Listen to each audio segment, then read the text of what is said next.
Každý viete, počúvajte, fanúšikovia a tak ďalej. My sme tu preto, aby sme boli postojní, áno? Nie, aby sme sa nechali vyprovokovať. Dobre? Áno!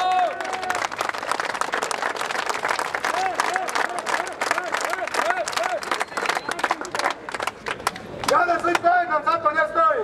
Každý máte svojich kamarátov, každý poznáte okolo určitých ľudí. Držte sa toho, než sa necháte vyprovokovať. Je možné, že sú medzi nami provokatéri. Nenechajme si naručiť dôstojnú akciu za našu česť a našu hrdosť. Áno!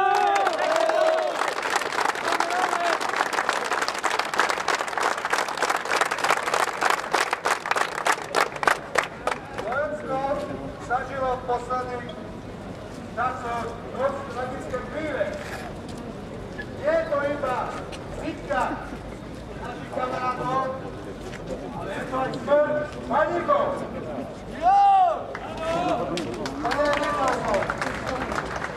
Ďakujem tieto príležitosti a na začiatok si uctíme tieto obete, samozrejme aj obete násilia, ktoré vlastne zahynuli rukami vrahov, či už v Šarišských Michaľanoch, alebo v Krompákoch, alebo inde.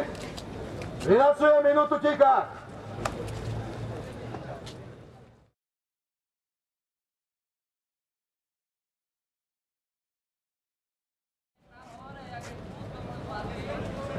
Ďakujem.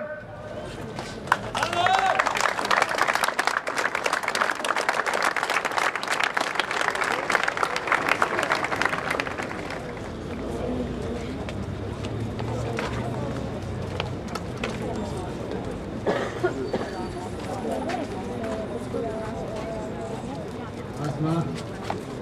1, 2, 3, 4, 5. Skúška mikrofónu. 1, 2, 3.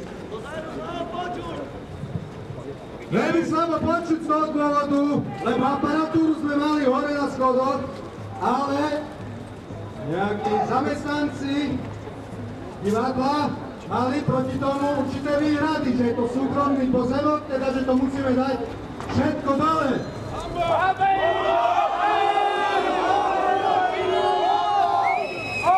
Vážení, nenechajme sa samozrejme týmto rozrušiť, budeme napínať viac svoje hlasivky. Mediálne správy sa snažili vyvolať dojem, že vlastne udalosti dnešného stretnutia majú mať rovnaký spád ako udalosti v Šarišských Michaľanoch.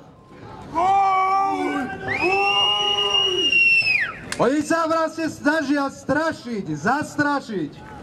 Poviem to, že tu budú extrémisti nejakí. Akí extrémisti? Čo je to extrémizmus? Čo to je extrémizmus? Ani sami nevedia, čo to je extrémizmus.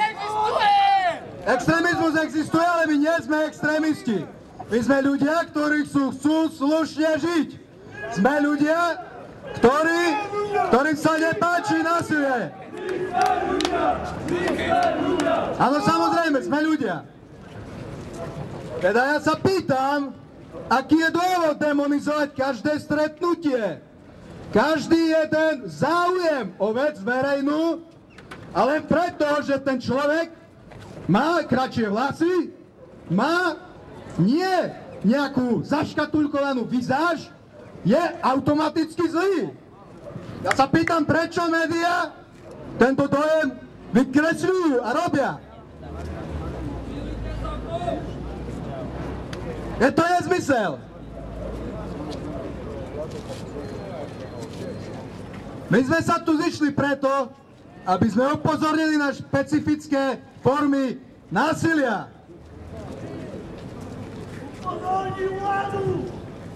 My sme tu preto, aby sme vyjadrili svoj nesúhlas s udalosťami, ktoré sa udiali v Šarišských Michaľanoch hlavne, kde bezbranný dav bol brutálne potlačený políciou.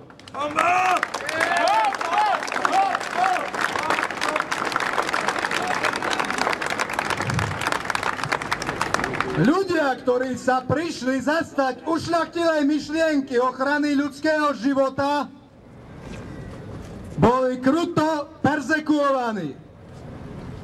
Boli tam naši kamaráti a ďalší Slováci, ktorí v dobrom duchu prišli vyjadriť svoj nesúhlas s vraždou a napadnutím, ktoré má ďalekosiahle dôsledky pre život toho človeka.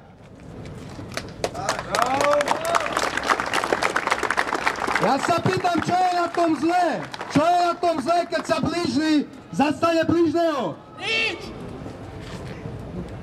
Ja sa pýtam, kde sme sa to dostali, keď ten, čo chce hájiť práva svojho brata, dostane s pendrekom. Kam sme sa to dostali? Starostu odvoláme! Policajný štát! Policajný štát! Hanba! Hanba! SJB!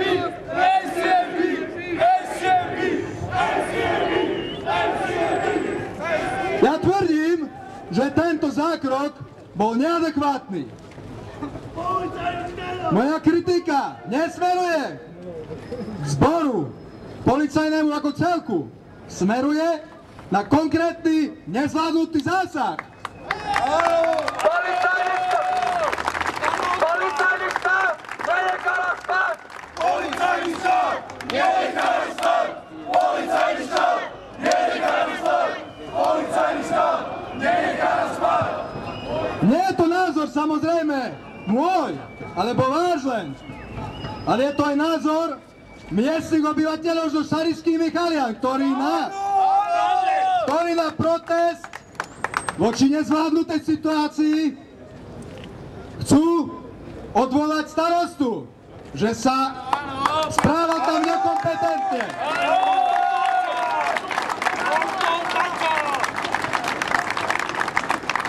My tu chceme žiť! Prestaňte nás byť! My tu chceme žiť! Prestaňte nás byť! My tu chceme žiť! Prestaňte nás byť! My tu chceme žiť! Prestaňte nás byť! Teraz vám zacitujem vyhlásenie jedného pána poslanca Kovarčíka, mimochodom predsedu branno-bezpečnostného výboru. Čo to je? Citujem. Čo to je? Chlapci, vaše reakcie sú absolútne unálené. Ešte raz vyzývam, správajme sa slušne. Správne! Prečo konštatujete niečo dopredu, ešte ani neprečítam čo, a vy už tu čo si konštatujete? Mladí páni, ste pod vplyvom alkoholu, choďte niekde dozadu, alebo čo? Keď sa idete správať. Hej! OK, po slovensku. Choď niekde dozadu. Vážne. Choďte dozadu!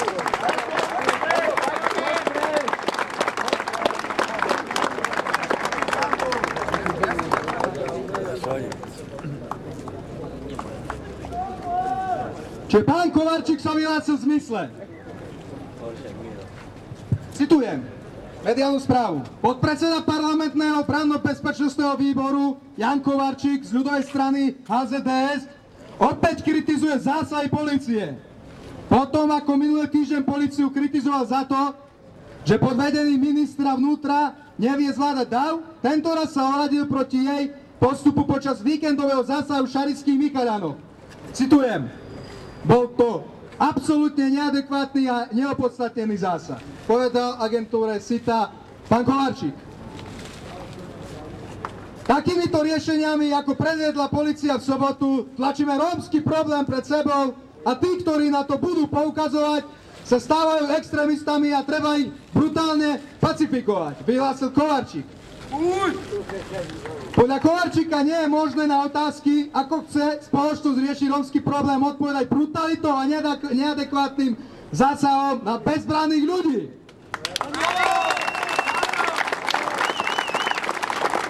Teda